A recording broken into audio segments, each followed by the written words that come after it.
Meryl will Full reaction from the Jewish community on the bombings in Israel. Even though the start of the Persian Gulf War has caused prices at the pumps to go down, what will they be like in the future? I'm Hillary Strauss. That story's coming up. And security around the nation continues to get beefed up to prevent terrorist attacks. Those stories and more are coming up next on Eyewitness News.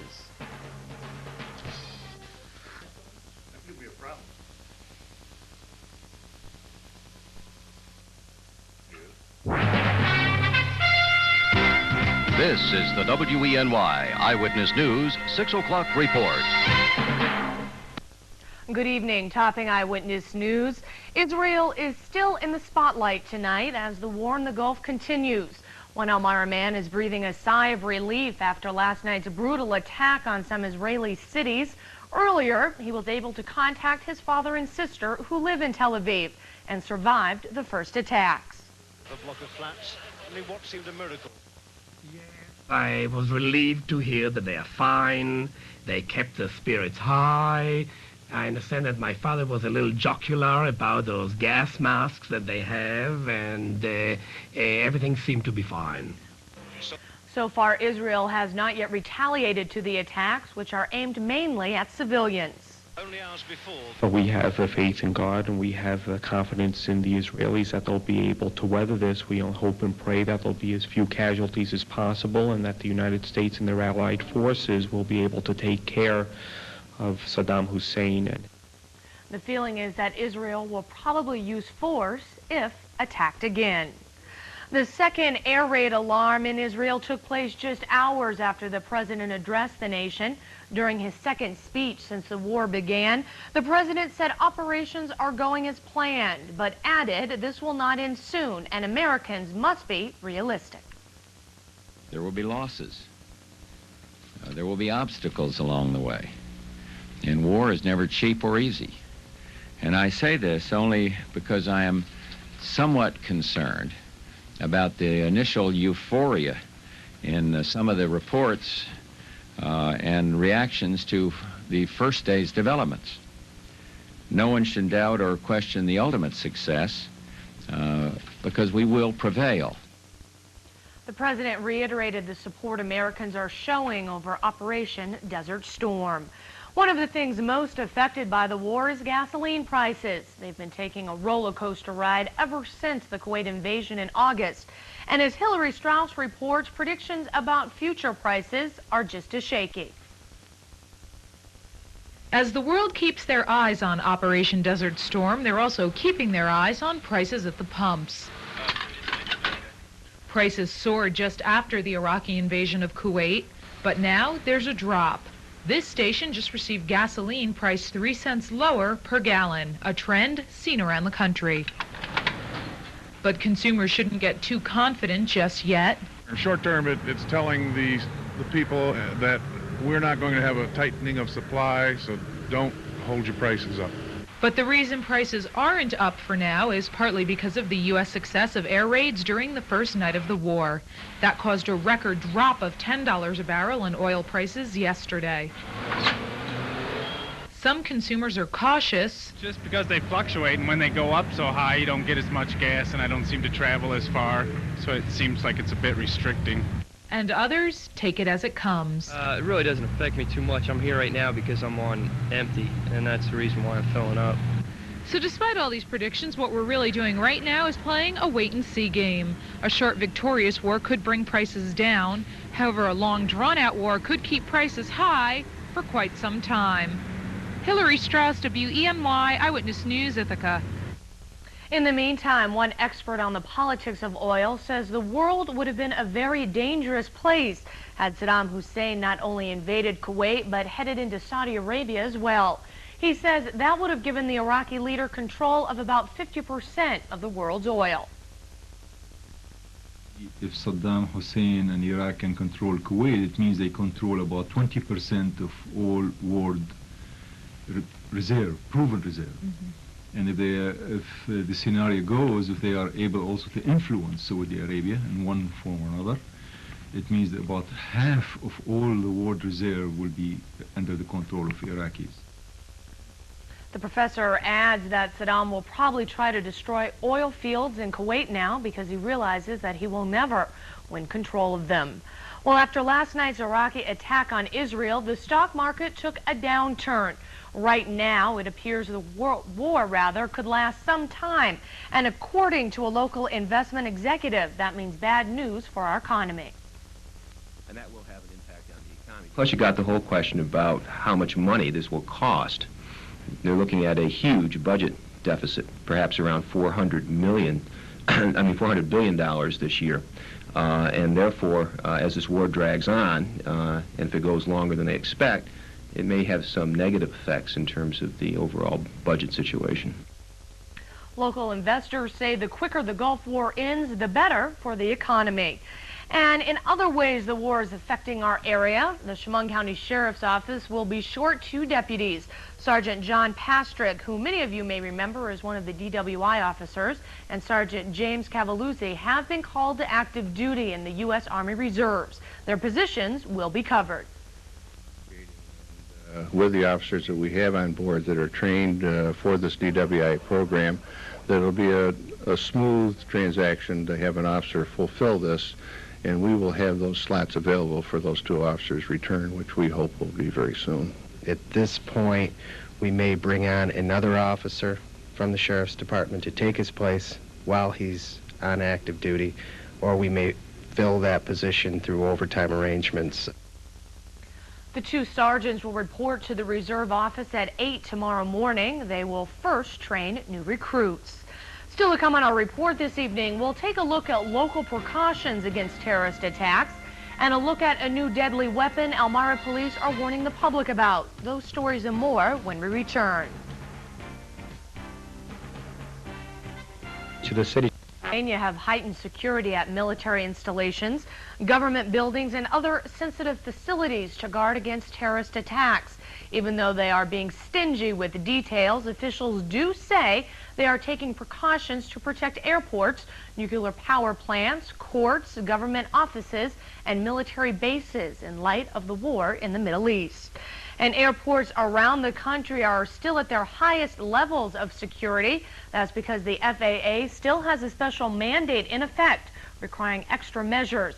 And while it seems unlikely that small airports would be the target of violence, some say the idea shouldn't be ruled out.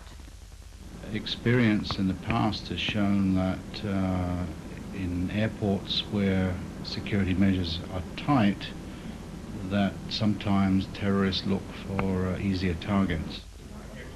People didn't shy away from the Tompkins County Airport. Most say they feel the extra security should help, but you can never be too sure. The Kennedy Airport and the Paris Airport that are the part where you might feel a little nervous. Once we're settled where we'll be living, I think we'll feel okay.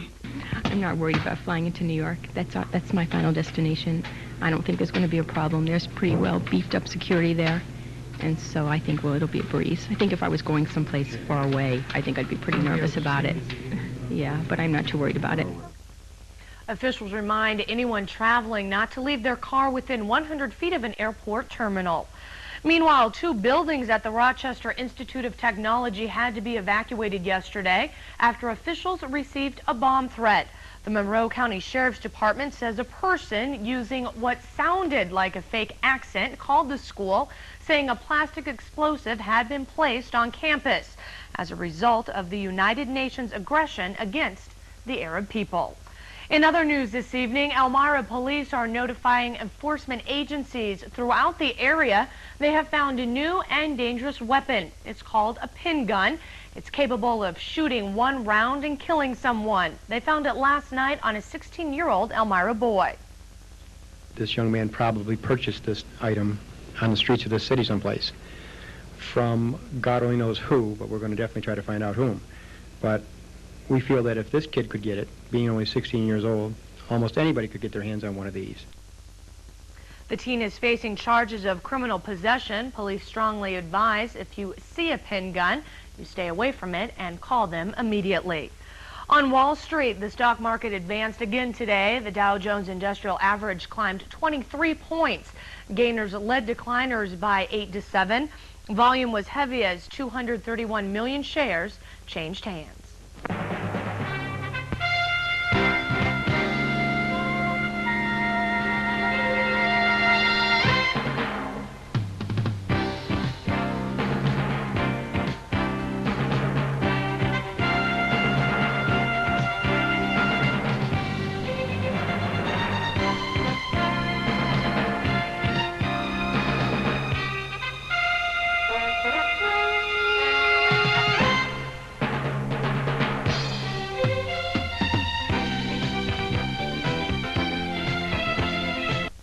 your sportscast out with this evening yet, but any word on the Super Bowl from Tagliabue today? Well, right now they're saying that this weekend's Super Bowl, or playoff games, not the Super Bowl, these playoff games may be interrupted if something happens in the Middle East, or even canceled, possibly. I don't think that's going to happen.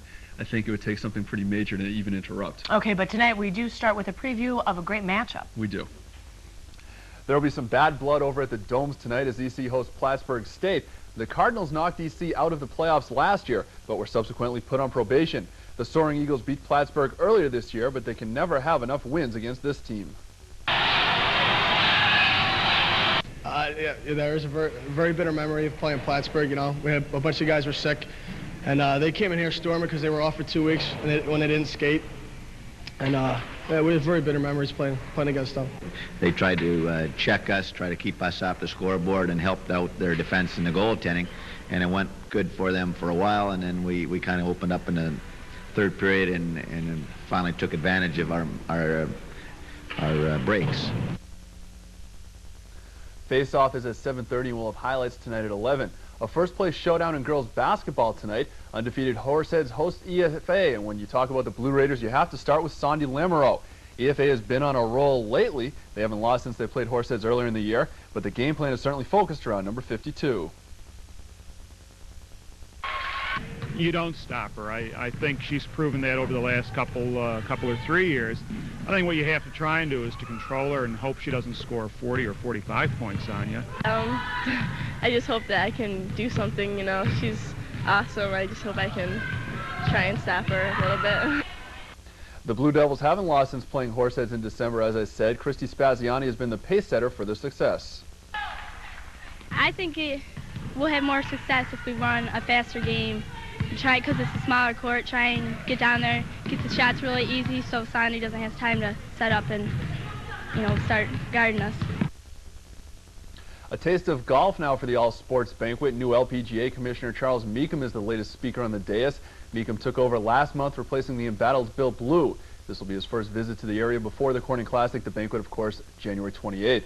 Second round of the Jamaican Classic as the LPGA tees off for 1990. And a surprise leader, Sarah Maguire, finished her morning round at 4 under par. On to some afternoon action now. And Patty Sheehan had a steady day here on the 13th. She tries to catch Maguire, but the wind gets a hold of her birdie putt and a par for Patty.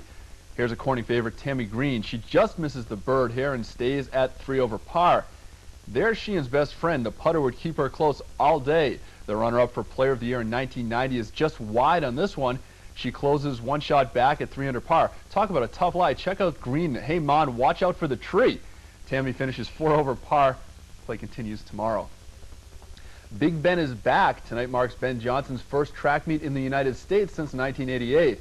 He came back from his 2-year steroid suspension last week and finished second in a race in Ontario. And Stace, also a football note, Buddy Ryan, fired by the Eagles, could be going to Minnesota as a defensive coordinator. And tomorrow is the NHL All-Star Game, and Brett Hull, the top vote getter, the Golden Brett, if you will, from St. Louis, is injured. He has a sprained ankle, so he won't be taking part. Think there's going to be a big crowd at the Domes tonight? Big matchup. A big, loud crowd. They haven't had a home game since about December 8th. So, I mean, it's going to be a raucous crowd. So we will have highlights of that at 11, and coming up next, Steve Christie is going to give us a look at our weekend weather. Stay with us. Outside today and very, very windy. Steve Christie in with a preview of our weekend weather.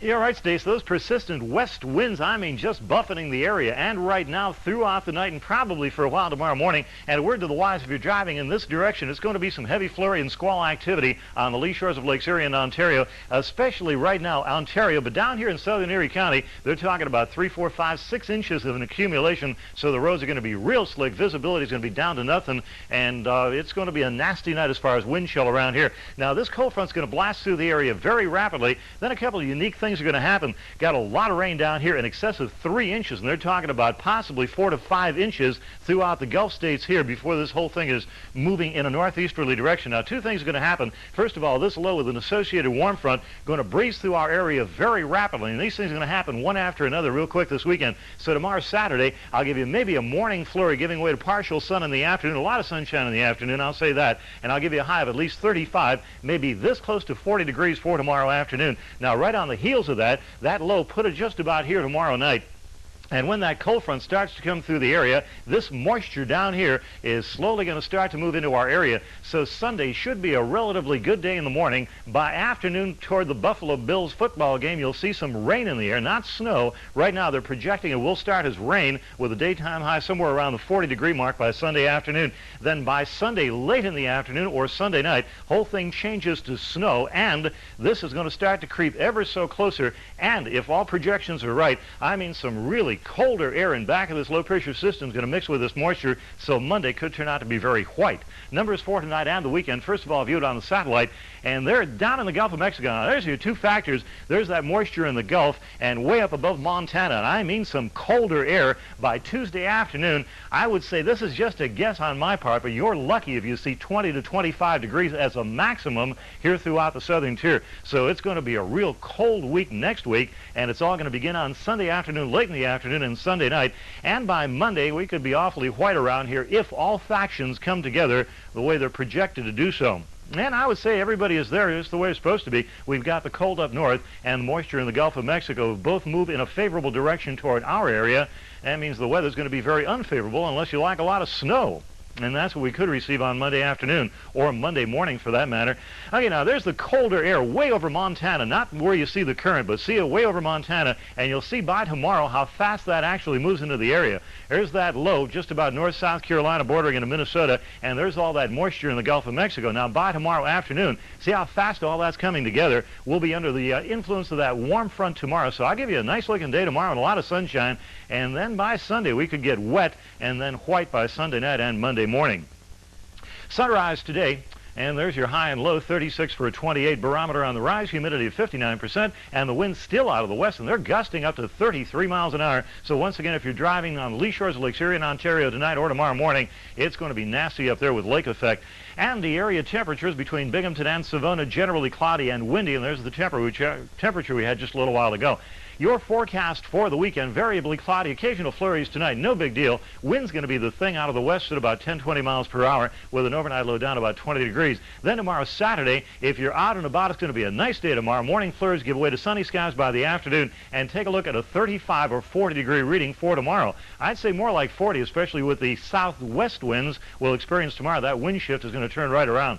Then tomorrow night, possibility of showers beginning very, very late tomorrow night. Overnight low down about 35 degrees. And then on Sunday, it's going to be a guessing game. Rain and or snow. I'll say rain in the morning, probably turning to snow by the afternoon. And those daytime highs of 35 to 40 will erode. And by Monday, if all factions come together, could be white around here. What about up in Buffalo this weekend? Oh, stay away. Well, Buffalo, not bad Sunday. Tonight is a bad time around Buffalo, especially the southern end of Buffalo on the lee shores of Lake Erie. But by Sunday, I'd say it's going to be more like rain than snow. Okay, Steve, thanks a lot. When we return this evening, a look at the need for foster care in our area and helping deaf residents with health care. Those stories and more when we return. You see news happening, call the WENY News Hotline, 739-1412.